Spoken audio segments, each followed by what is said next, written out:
Assalamualaikum 7th class. Hope you will be fine. Open your maths book page number 188. आज हम chapter number 7 start करेंगे. Chapter number 7 है function. First of all आपको पता होना चाहिए कि फ़ंक्शन क्या है. A function is a relation. हम अपनी डेली लाइफ में बहुत सारे रिलेशन देख रहे हैं, जैसे फादर और मदर का रिलेशन है, फादर एंड डॉटर का रिलेशन है, सिस्टर एंड ब्रदर का रिलेशन है. ये सारे रिलेशनशिप हैं जो ह्यूमन बीइंग के हैं. मैथ्स में भी कुछ इस तरह के रिलेशंस हैं मैथ की लैंग्वेज में, जैसे 2 and 3 है. 2 इज़ लेस देन 3, तो ये 2 और 3 में रिलेशन है कि जहाँ पे 2 जो है वो 3 से लेस है. इसी तरह से अगर हम देखें 5 और 7 में रिलेशन है, और रिलेशन क्या है, 7 इज़ ग्रेटर देन 5. इस तरह से जो है डिफरेंट रिलेशनशिप हम पढ़ते हैं मैथ्स में. अब फंक्शन जो है, function is a relation in which every element in the domain has a unique image in the codomain. अब जो फंक्शन होता है उसमें 2 सेट होते हैं. 2 सेट इस तरह से होते हैं कि उसमें से एक को हम कहते हैं डोमेन और दूसरे को कहते हैं हम कोडोमेन. अब अगर हमारे पास जो डोमेन है उसके हर एलिमेंट का एक इमेज हो कोडोमेन में, तो हम उसको फंक्शन कहते हैं. फॉर एग्ज़ाम्पल यहाँ पे 2 सेट ले लेते हैं, ए एंड बी. यहाँ पे मैं लिख लेती हूँ A B C and D. यहाँ पे 1 2 3 4 5 एंड 6. और यहाँ पे ए का इमेज जो है फॉर एग्ज़ाम्पल 1 है, बी का इमेज 4 है, सी का इमेज 2 है और डी का इमेज जो है वो 5 है. Every element of set A has a unique element in set B. This is called a function. अगर आप यहाँ पे अगर देखें, अगर ऐसा हो जाए कि D जो है वो यहाँ पे 6 पे भी मैप हो जाए. अब देखिए एलिमेंट एक है लेकिन इसके 2 इमेज बन गए, तो इट इज़ नॉट पॉसिबल कि किसी भी कोई जो एलिमेंट हो उसके 2 इमेज हो. इसी तरह से है कि अगर कोई हमारे पास क्वेश्चन है तो उसका एक ही आंसर होगा. ये ऐसा कभी भी नहीं होगा कि क्वेश्चन एक है लेकिन उसके आंसर जो है वो 2 डिफरेंट आंसर्स उसके आ रहे हैं. तो अगर इस तरह हो जाए तो ये फंक्शन नहीं होगा. सेम इसी तरह से अगर हम यहाँ से इसको रिमूव कर दें, यहाँ से इसको रिमूव कर दिया,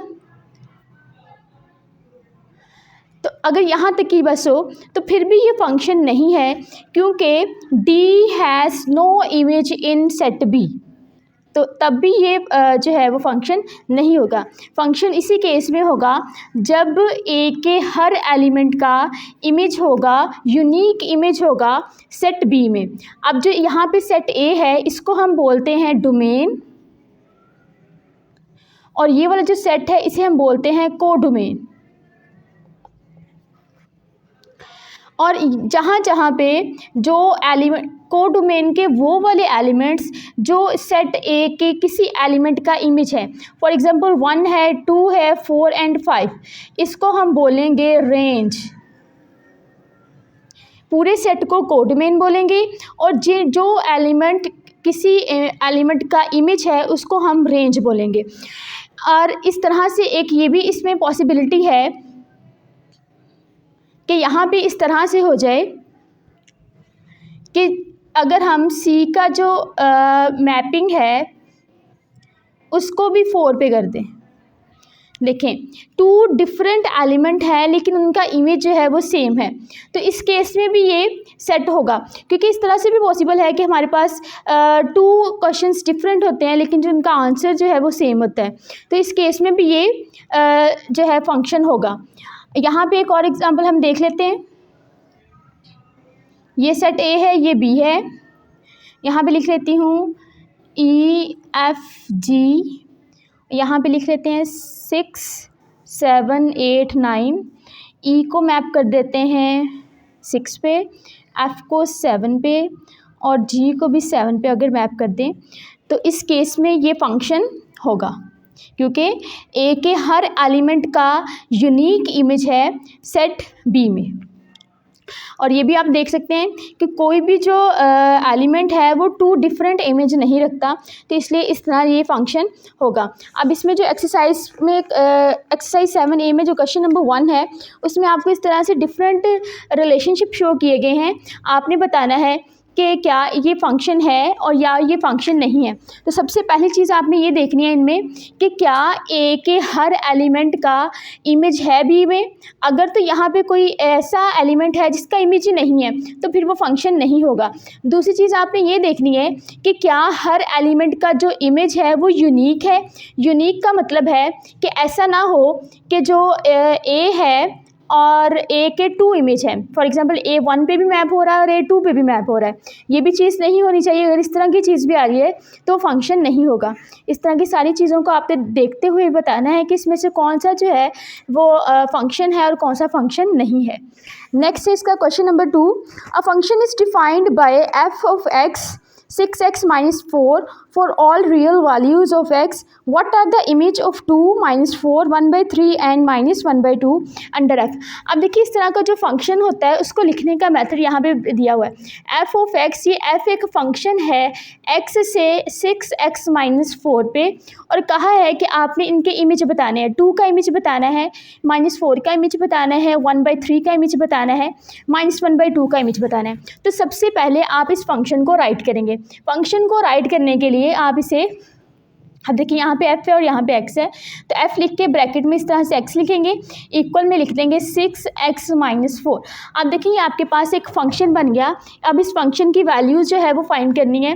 तो फंक्शन की वैल्यू फाइंड करने के लिए, फॉर एग्जांपल अगर आपने 2 की वैल्यू फाइंड करनी है तो आप इस फंक्शन में x की जगह पे 2 पुट कर देंगे। अगर आपने -4 की वैल्यू पुट करनी है तो आप x की जगह पे -4 पुट कर देंगे। इसी तरह से 1/3 निकालने के लिए 1/3 की वैल्यू पुट कर देंगे। और अगर आपने -1/2 की वैल्यू पुट कर जो है इमेज फाइंड करना है तो आप इसमें -1/2 पुट कर देंगे। हम यहाँ पे -1/2 पुट करते हैं। Put x is equals to -1/2, f x की जगह पे -1/2 लगा देंगे, इज इक्वल्स टू 6, यहाँ पे भी x की जगह पे -1/2 एंड -4। अब इसको सॉल्व कर लेंगे, यहाँ पे इसकी कटिंग हो जाएगी, 2 3 जार 6, यहाँ पे 3 बच रहा है, यहाँ पे -1, 3 को -1 से मल्टीप्लाई करेंगे तो -3 -4, इसका आंसर आ जाएगा -7। -1/2 का जो इमेज है वो क्या है, -7।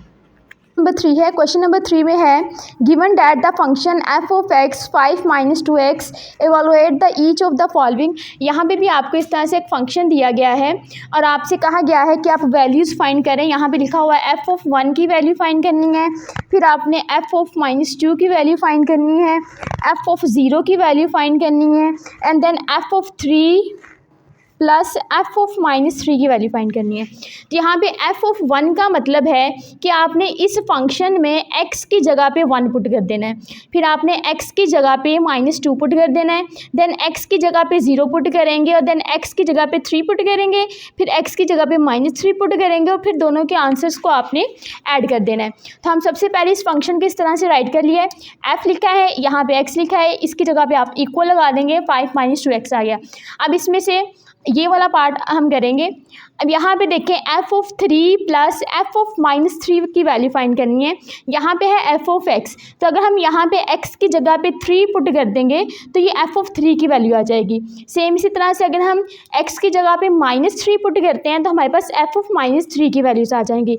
जब आपके पास ये दोनों वैल्यूज़ आ जाएंगी, आप दोनों को ऐड करेंगे तो आपका आंसर आ जाएगा। तो पुट करते हैं, सबसे पहले पुट करेंगे x is equals to 3, f x की जगह पे 3 पुट कर देंगे, प्लस 5 - 2 और x की जगह पे फिर 3 पुट कर देंगे।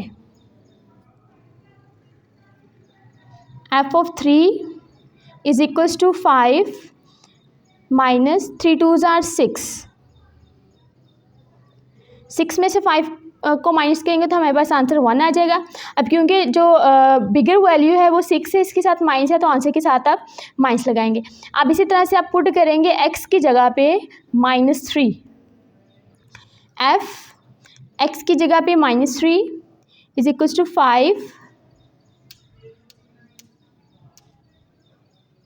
-2 एंड x की जगह पे -3, 5 माइनस माइनस प्लस एंड 3 2 ज़ार 6, 6 और 5 को ऐड करेंगे तो आपके पास आंसर आ जाएगा 11। अब देखिए आपके पास f(3) भी आ गया, f(-3) भी आ गया।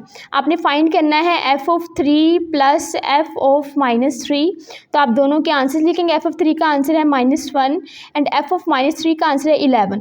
प्लस माइनस माइनस दोनों को माइनस करेंगे तो आपका आंसर आ जाएगा 10। ये आपके पास वैल्यू आ गई f(3) एंड f(-3) की। नेक्स्ट इसका जो क्वेश्चन नंबर 4 है वो भी सेम क्वेश्चन नंबर 3 के जैसा है। नेक्स्ट क्वेश्चन नंबर 5 अगर देखें तो क्वेश्चन नंबर 5 में आपको दो फंक्शंस दिए गए हैं f(x) एंड g(x). और नीचे डिफरेंट जो हैं वैल्यूज़ फाइंड करनी है। फर्स्ट में है जैसे आपने वैल्यू फाइंड करनी है f(2) प्लस g(2).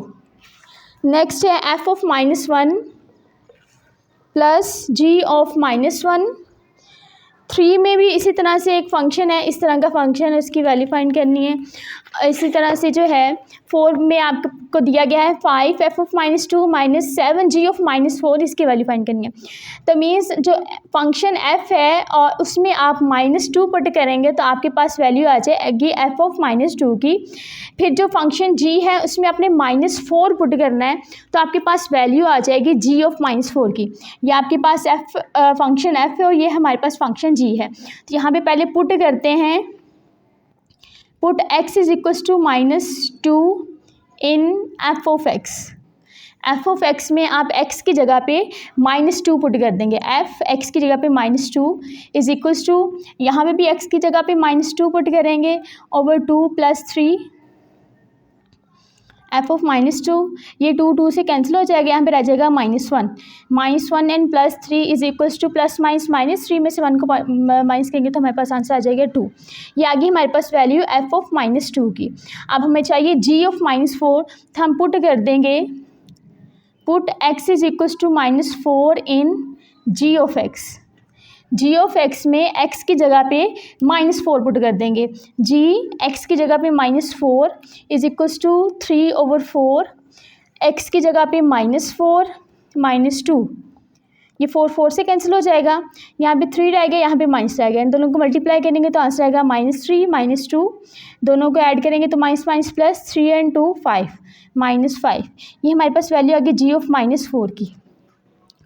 अब यहाँ पे हम लिखेंगे हमें वैल्यू किस चीज़ की चाहिए, f(-2 - 7 g(-4), तो इसमें वैल्यूज़ पुट कर देंगे। 5 को वैसे ही लिखा रहने देंगे। f(-2) की वैल्यू 2 है तो यहाँ पे 2 लगा देंगे। -7 g(-4) की वैल्यू -5 है तो यहाँ पे हम -5 पुट कर देंगे। 5 2 ज़ार 10, माइनस प्लस 7 5 ज़ार 35 और 10 को ऐड करेंगे तो हमारे पास आंसर आ जाएगा 45। इस तरह से बाकी सारे क्वेश्चन जो है आपने सॉल्व कर लेने हैं। आई होप कि आपको समझ आ गई होगी या इन क्वेश्चंस की आपने अच्छे से प्रैक्टिस करनी है। ओके स्टूडेंट्स, अल्लाह हाफिज़।